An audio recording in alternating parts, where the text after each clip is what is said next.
Hello, everybody. My name is Sean, and I'm a faculty librarian here at GCC and one of the OER librarians on campus. Today I have a presentation for you entitled OER Crash Course, and we got a great power half hour up in line for you with a lot of great topics, including what is OER, the two main benefits of OER, OER licensing, finding OER, OER next steps, and so let's just go ahead and get into it. And please note, you will see different chapter titles and links in the description if you just want to skip around to the most important and pertinent parts to you.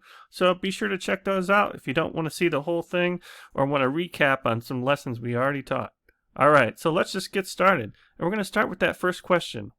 What is OER? Of course, OER stands for Open Educational Resources, but let's break that definition down a little bit. So, let's first talk about educational resources. Often, when people think about OER, they often think about OER textbooks, because these are a great place for students to save money on their courses and materials. But educational resources can stand for a lot of different things, including quizzes, videos, handouts, lessons, and tutorials. So, pretty much any educational resource can be an OER educational resource. So let's go ahead and go into a little bit more of a fleshed out definition here. So what is OER? Alright, so this definition comes from the Creative Commons, and it says OER are educational materials that are shared at no cost with legal permissions for the public to freely use, share, and build upon the content. And what you notice here is I've highlighted two different things. First, that no cost element, and second, that freely use, share, and build upon the content element. Because these are basically the two main benefits of OER. First, again, that free without cost element, and that unrestricted without limitations element. So let's go into both of these and why these two different elements make OER such a great, powerful tool for both students and instructors. So why OER? Well, there's some cost reasons for using OER. Again, that kind of free aspect. And to kind of answer this question, I have a question for you. So from 1977 to 2015, the overall inflation rate of the United States was 308%. How much do you think that textbook costs rose in the same period? Think about it for a moment. Perhaps pause the video and let's go ahead and move on. Well, in that same period, textbook costs rose a staggering 1,041%. Which is an increase higher than medical care and new home prices. And what are some of the reasons why textbook costs are rising so much higher than the regular inflation rate? Well, there are three main reasons. First is a lack of competition. So often textbook companies will break out the textbook market into different areas where one company might be doing something like the scientific textbooks. Another company might be doing the humanities textbooks, and maybe a third company is focusing on the social sciences. So often these textbook companies carve out little monopolies from themselves where there's a certain lack of competition and a lack of different competing textbooks that might drive those costs down. Now, a second element is a captive student audience. So one of the things about textbooks is students basically have to pay for them. If they want to pass a class, succeed in college, and achieve that dream that they set out to when they enter the halls of the institution, they basically have to purchase that textbook. So they really don't have a choice. So no matter how expensive or how cheap, they have to get it. All right. And the third major reason is instructor choice. So again, similar to kind of a captive student audience, basically instructors are the ones making the decisions of which textbooks their students need to purchase. So while maybe a student might prefer maybe a lower cost textbook, maybe instructors don't take that into account. But that is definitely a duty of instructors to think about the students and not just what they're learning, but what they can afford to pay for to ensure that they get the resources they need to learn in the class and successfully pass the course. But that brings us to the second major reason for using OER. And this is the lack of restrictions reason for using OER. And again, for this section, I got another question for you. In what ways can using proprietary educational materials be restricted for both instructors and students? Again, pause this video if you'd like to consider the question. But let's go ahead and move on. So there's a variety of ways in which proprietary textbooks that students have to purchase in the bookstore might be actually more restrictive to students than OER. So a couple of reasons I have listed. So in many cases, students may not get to keep the book. So think about maybe online textbooks in which students subscribe to. They may lose access to that text at the end of the semester.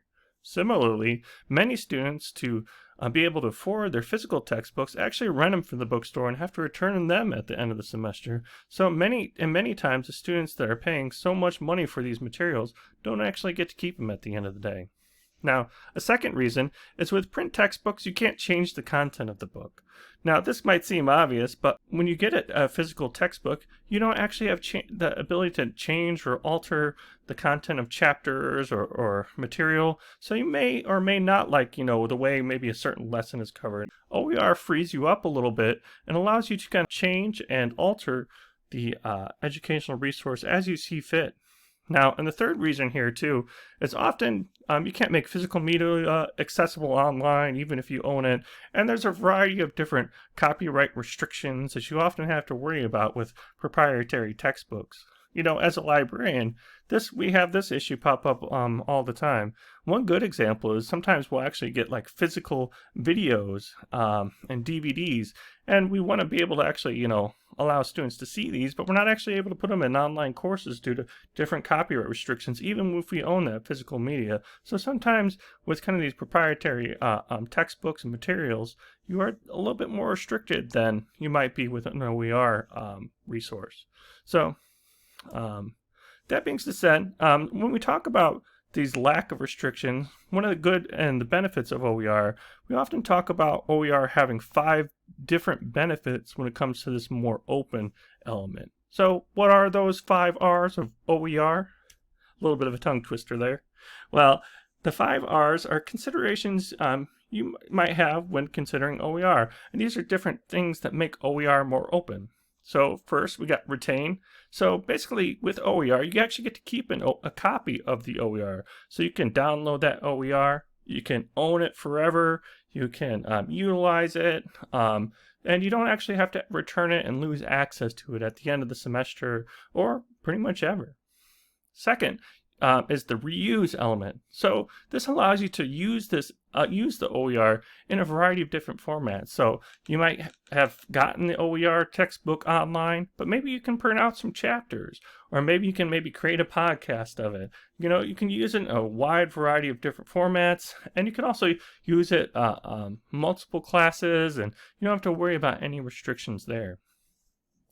Third, we got revise. And this is basically the ability to adapt or modify content. Like we talked about before, with proprietary textbook materials, you're often restricted to whatever pretty much the authors of that textbook have written. With OER, you can actually adapt and modify this content. Now, this can actually mean just changing chapters, basically typing in your own content where you see fit, or maybe even it could be other things like maybe changing the format, deleting sections, altering sections. However you need to change it, you can do that with OER. Now, fourth, we got remix.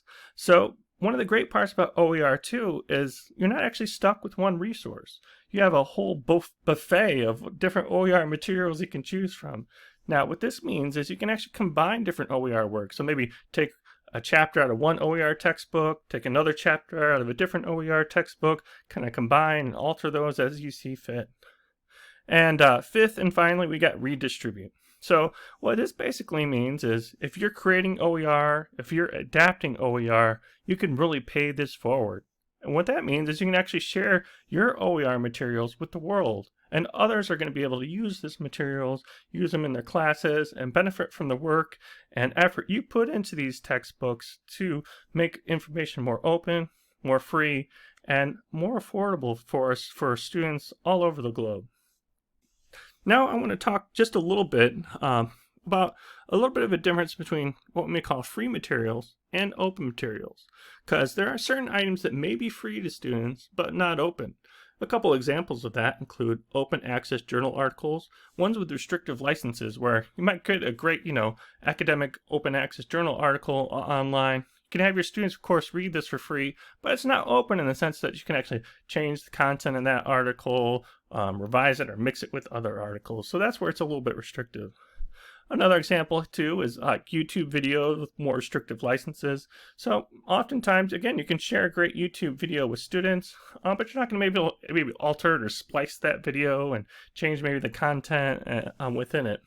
Similarly, we have library resources, and so library resources have a couple restrictions. Again, you're not going to be able to alter kind of our library books or the articles, due to copyright things. And often, maybe if a student leaves the college, they might not have access to the same databases further down the line. So there's a couple restrictions when it comes to library resources as well. But that said, just because these items aren't open doesn't mean they're not useful. And they're not something you shouldn't use in your classes. But what we suggest is you consider your goals. So if your main goal is to just provide free resources to students, maybe a combination of library resources, open access resources, and OER resources will really work for you. However, if open is your goal and you want to keep building upon materials, changing and revising them, maybe you're going to go ahead and stick with OER. But one point I'd like to make is us OER librarians and the folks on the OER committee are really here to help you. So no matter what your goals are, whether it's just free resources or totally OER and open resources, we're going to help you no matter what. So just come on over to us. Be more than happy to give you a hand. Now we talked a little bit about what OER is and some of the advantages of OER. I'd like to transition a little bit, talk a bit about OER licensing, and specifically OER licensing in the Creative Commons. But in order to really talk about the Creative Commons, got to take 2 or 3 steps back, start talking a little bit about copyright. All right, so let's go ahead and talk a bit about copyright and some of the principles and how this leads into Creative Commons and OER licensing. So for starters, if you publish anything, you basically own the copyright to everything you publish. Now, this can be a variety of different types of publishing. So this can be publishing through a former publisher or even just posting something on a blog. Whatever it is, however you put that out there, what's going through a formal publisher or publishing yourself, you basically own the copyright to that. And similarly, anything anyone else publishes, they own too. And copyright, by default, is all rights reserved. So basically, this means that creators have the sole right to sell, distribute, download, and alter their works after they publish them. Now, often this is fantastic if you've just written that next bestseller and you want to put that out there and make a whole bunch of money. But sometimes this can be really restrictive for those who want people to freely download, remix, and redistribute their works. So let's say you want to have that great OER textbook you want to put out there for folks down the line to be able to change, alter, and really utilize in a way that benefits students and society. This kind of all rights reserves can be a little bit restrictive for that. But luckily, we had Creative Commons come to the rescue. So Creative Commons and Creative Commons licensing is basically built off the existing copyright system. However, it allows creators to more freely share their work to be remixed, distributed, and downloaded by others. And because these allow for broadening sharing, Creative Commons licensing makes up the backbone of what is known as OER licensing. So basically, OER materials are often shared with the Creative Commons license. And this basically tells the folks that want to use these OER materials what they can and can't do with them. But often what they can do with them is all those different 5 R's: the remixing, the revising, the redistributing. So often you have all those capabilities, but you have to maybe do a couple different things like attribute and some other things like that. So let's go ahead and talk about some of those things that you might have to do with a Creative Commons license. So these are some different elements to the Creative Commons license, and there's basically 4 of them, and they basically appear in different combinations. So we got the attribution element of a Creative Commons license. So if you see this little guy, what that means is you basically just have to attribute where you actually got that work. And what does that mean by attribute? Well, there's a great attribution right here at the bottom, and includes some information of the title of the work. We got a link to it, information about the author or creator of that work, as well as some information about how that Creative Commons license, what the original Creative Commons license was released under. So that's the attribution. Next, we have the non-commercial element of Creative Commons licensing, and this means if you find and want to use an OER work, you're welcome to do that. You're welcome to do all those 5 R's. But if you see the non-commercial, you just can't sell that later on down the road or make it commercially available where you actually make money off of it. Next, we got the share alike element. And if you see this, that means basically any of your adaptations that you make that you want to redistribute later on the road, you have to basically put under the same license in which you found it. And finally, there's the non-derivatives license. And this basically means you actually can't change or adapt or revise the work that you find. Now, often if you see this non-derivatives license, that actually means the work isn't necessarily OER because you can't do all those great 5 R's that you might be able to with other works. Now, you can still do a number of things. Of course, share these non-derivative works for free, and you can also, make maybe sections or chapters that available for your students, but you're actually not able to alter the content or remix that in any kind of way. All right. So, and like I said, these different elements are used in different combinations to make a Creative Commons license. And so we got basically 6 of them here as an example. And these are basically the different 6 Creative Commons licenses you'll see pretty much with any OER work. So we got the attribution license. And if you see the attribution or the CC BY license, that means you can change, remix, distribute, revise, do all those great things, but you have to just be sure you attribute where you got that work. As well, there's the attribution share alike license. So if you see that, of course, you got to attribute where you've gotten that work, but you also have to share it under that same Creative Commons attribution share alike license, or for short, the CC BY SA. Of course, there's that Creative Commons attribution non-derivatives, attribution non-commercial, attribution non-commercial share alike, and of course the most restrictive, the attribution non-commercial non-derivatives license. So again, you're just going to think about the different elements here, and I'll let you know what you can and can't do with those different resources that you find. All right, so let's go ahead and transition into finding OER.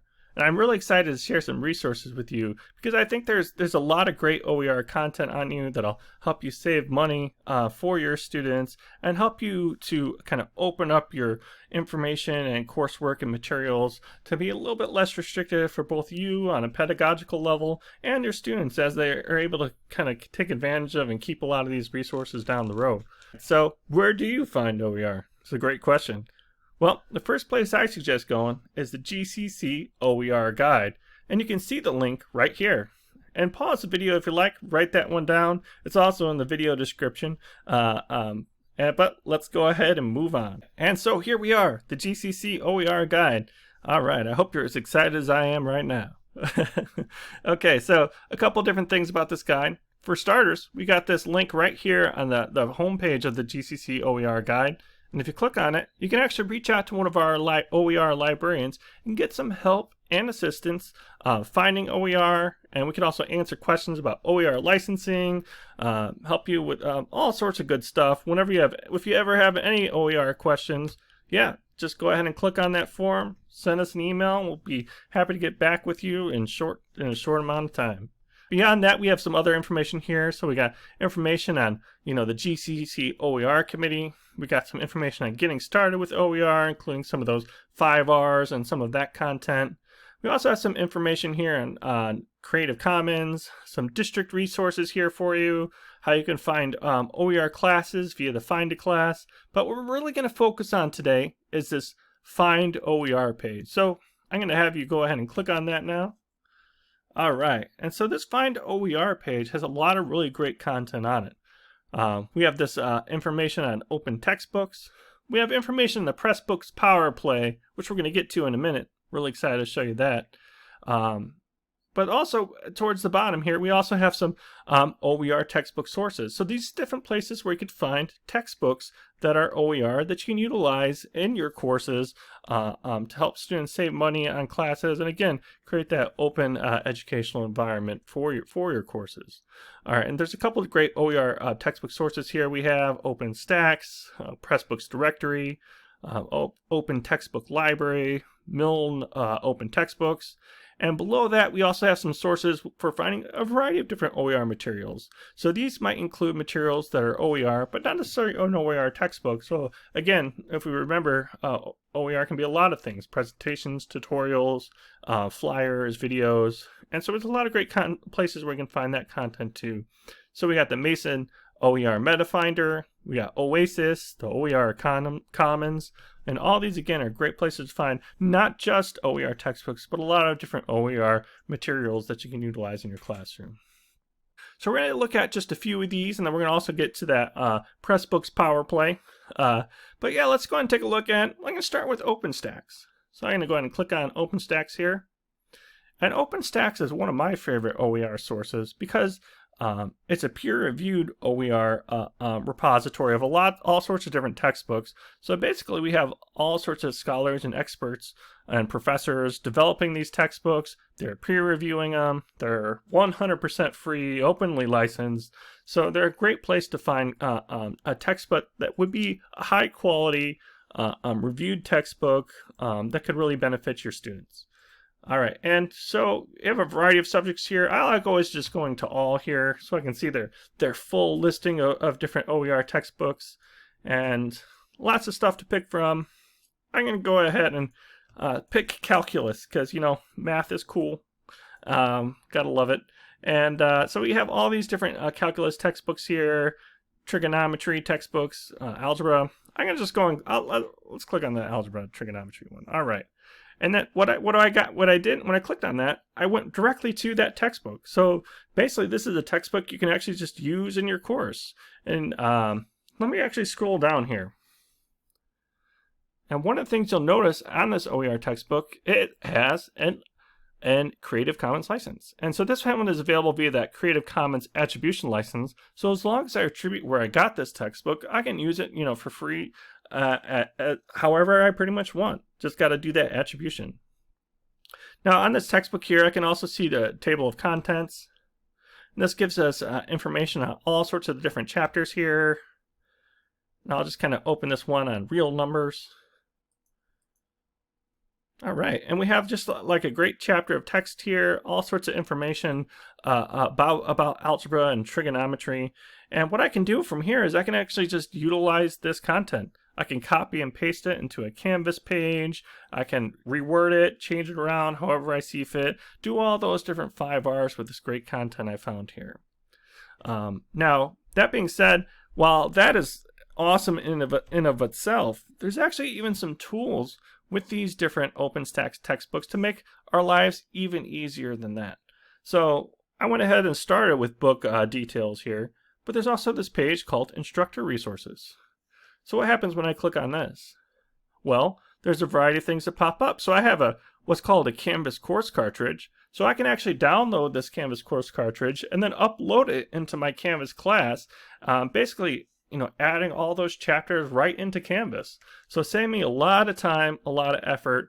So I don't even actually have to copy and paste the pages. They'll kind of do that automatically for me. And then I can just edit them after the fact.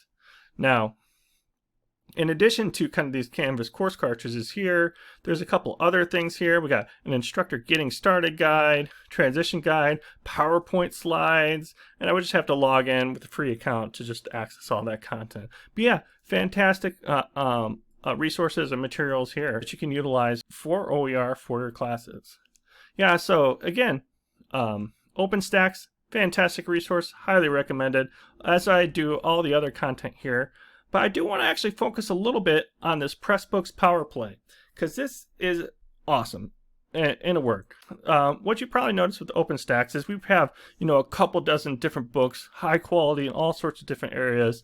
Well, with Pressbooks, we actually have nearly 6,000 OER textbooks for you to choose from. So it's a large pool of different textbook resources. So OpenStax is often really good for some of those major subject areas like philosophy, math, science, social science, you know, those different types of things. But Pressbooks is really good from all sorts of different classes, and especially a lot of really specific type classes that, you know, might, you know, fall out a little bit off the beaten path even.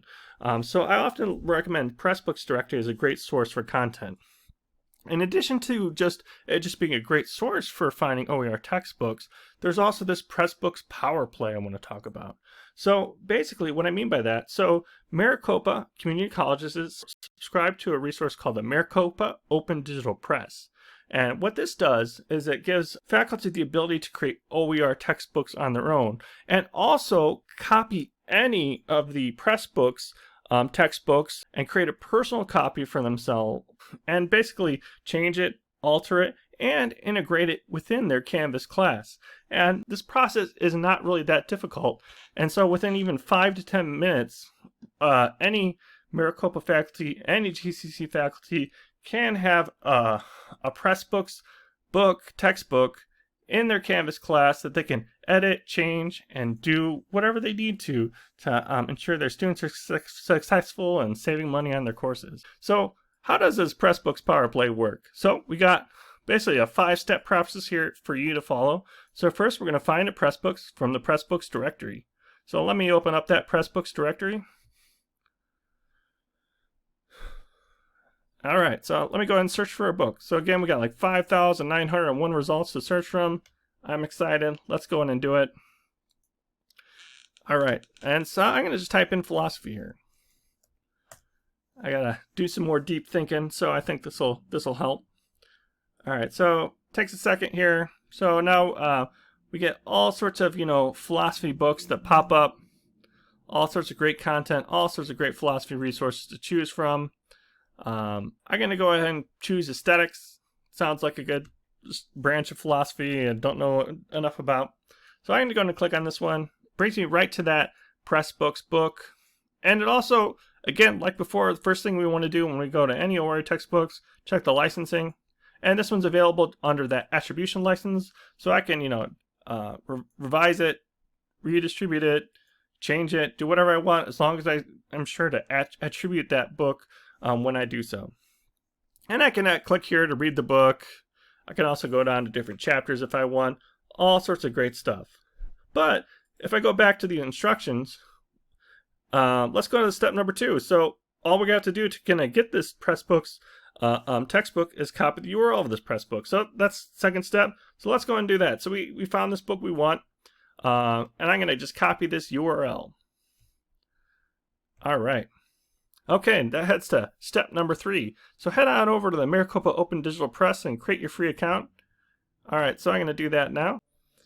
All right, and there's this little sign in button here in the upper right.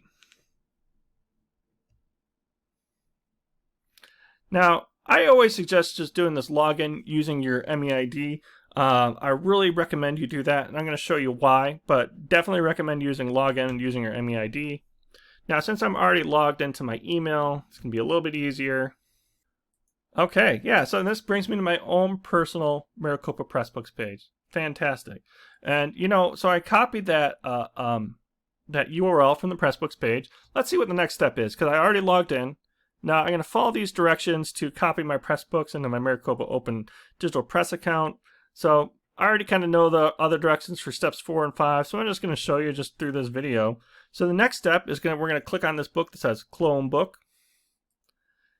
And we have that source book URL, that URL we copied from the Pressbooks. So I'm just going to paste that in there. And then I can essentially type in, aesthetics, just right here in the new book URL. And I can just simply hit Clone Book. And I'll basically copy over that Pressbooks right into my account. What does that look like? I'm not going to do it right now because I don't want to clutter up my own kind of Pressbooks account page. But let's say I hit that Clone Book. And then I can go just right to my catalog. And here we go. And we got a variety of these. Here we got the, intro to philosophy and aesthetics. This, if I just hit that Clone Book, that's pretty much, it brings it right over there. And so there's a lot of stuff we can do with this, and I'll use the intro to philosophy here. So we can hit visit book.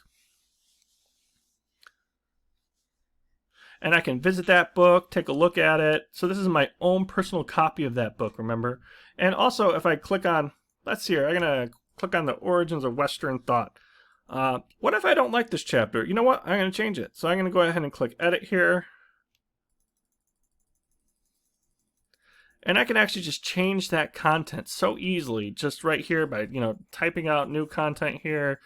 So I just want to say the origin of thought. Maybe I want to make this more broad than Western thought. I can do that. I'll hit save. And you know, I'm already editing here. So we already got that book edited. We made some changes already. All right, so you see that kind of live too, you know, the origins of thought as opposed to the origins of Western thought. Are already kind of making the changes I want to see with this book. All right, so we did that. So that's fantastic. A lot of, you can change these books kind of as you see fit. Now, in addition though, I'm going to go from the visit book page to this visit admin page, because we can actually do something even more powerful right here. So I went ahead and clicked this visit admin page. Now I'm going to actually click this thing that says export. So you'll see to the left a variety of tools. You want to find the one that says export. I'm going to click on that export. And what we can do is we can export this into a common cartridge with LTI links Canvas. And what this does is it allows us to put this book directly into our Canvas course. So this is fantastic. All right, and let me show you what that looks like. So first you're going to actually just, we click that common cartridge with LTI links, and then we'd click export your book.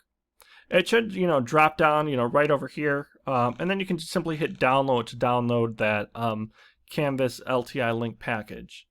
And then you're going to go to your Canvas course. So I got one up open right over here.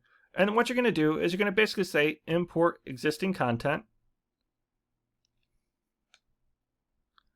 And then you can basically, we're going to go ahead and go click on this drop down menu here. And we're going to say common cartridge. You can just click on this drop down here. And we're going to say common cartridge, you know, one times package here. We're going to browse for that cartridge here. And so we put it in our downloads, wherever we put it, we can basically just upload it from there. And we can select, you know, all content, and we'll just hit import here. Now I already pretty much did this, so you see that common cartridge that I already had downloaded, so that's already in. And so when that happens, we're just going to go from here to modules. And what you'll notice here is we have, scroll down a little bit through some of my previous stuff, we actually have like that book. So all those different chapters from that different book in here. And I can make, you know, the ones I want live, I can delete some. And also, if I click on any of these here, let's say I want to change the logic and language chapter. So I'm right in my Canvas course. And because I'm logged in, I logged in with my MEID, this edit button pops up. And I could just edit directly into Canvas. So very powerful tool, this Pressbook's Power Play. Highly recommend it. All right, but let's go ahead and move on. I want to kind of wrap up this lesson with some next steps that you can do to take advantage of OER for both yourself and your students. All right, so this section, we're going to talk about OER and where to start with it. And there's a couple different things you can do to start using OER. First, you can basically use an OER textbook instead of one your students must pay for. So you can find maybe an OER textbook either through OpenStax. You can go through that Pressbook's Power Play to download one right into your Canvas course. So basically it's simple as that. You can just find an OER textbook that works for you and start using it. But there's other options too. Second, you can actually construct a free OER textbook from a variety of different OER textbooks and sources, utilizing what I call the OER buffet. So this might be making a curriculum out of several OER sources. So maybe you find one OER textbook that covers a large portion of your curriculum, but maybe not other parts. Well, you can kind of pick and choose and build that great Frankenstein OER textbook that really works for you and your class. All right, so third, you can augment your course with OER whether or not you use a standard textbook. And this is a great way to begin converting your course to eventual OER if just jumping in headfirst is too daunting. So what this might look like is you might still have your proprietary textbook, and you might, you know, cover that for maybe half the course content. But maybe the other half of your course content, maybe you'll have OER the first year, and then maybe the next year, maybe you'll start converting the other half into OER, or maybe you'll do it a third at a time or a quarter at a time. But you can kind of get there kind of eventually by having some content OER and some content with that more traditional textbook, and use that as a way to convert to full OER. Fourth You can actually start creating OER and opening up your learning materials to the world. So we talked about that open Maricopa Digital Press. So that's one way you can do that, through that Maricopa Pressbooks. So basically, I just created that OER. I changed maybe that OER textbook that I found on Pressbooks. Now I can release my version to the world as a whole. So with all my great changes, all my great improvements, or if I'm writing the whole thing whole cloth, I can share that too and allow a lot of other folks to take advantage of it, learn from it, and also utilize it for free in an open way that benefits both them and society. Now, and so that's one way you can do it. Another thing that's actually even just a really easy and quick and powerful way to share content is by giving items you've already developed a Creative Commons designation. So just basically adding a Creative Commons designation to your lessons and materials. So it could be just choosing one of those Creative Commons licensing and just slapping at the bottom of a handout or a video or a tutorial. And this is a great way to start opening up your content and sharing it with the world. Now, this fifth option is when we're starting to get into some really great stuff, open pedagogy. So basically, open pedagogy is a practice of engaging with students as creators of information rather than simply consumers of it. So it's a form of experiential learning in which students demonstrate understanding through the act of creation. The products of open pedagogy are student created and openly licensed so that they may live outside of the classroom in a way that has an impact on the greater community. So some examples of this might include having students write or improve textbook chapters for a class, having students contribute to student scientist initiatives, wikis and websites, giving information about lesson topics. So basically allowing students to help you in this OER creation process and really become empowered as creators of knowledge, creators of information. But one of the last points I'd like to end on is you're not alone in this process. So there's a lot of help and a lot of support available to you. So there's OER librarians. So we got myself here, Sean, Jackie, Christina. We're really here to help you find OER, select OER based on, whatever it is you're looking for, make sense of things like OER licensing, and help answer any questions you have. And to reach us, again, you can just go to that OER guide page, click on the reach out to an OER librarian, fill that information out, and we'll get back to you in short time and really start helping you find and utilize OER. Next, we got the OER committee, and we're also really here to help you. So there's the OER co-chairs, John Gibson and myself. We also have OER committee members that are also listed on that GCC OER guide that you can reach out to, and all of us would be more than happy to help and assist in whatever way we can. All right, but that's pretty much all I have for today. I hope you enjoyed this OER crash course, and I hope to hear from you if you need any help and assistance, and best of luck on all of your OER efforts.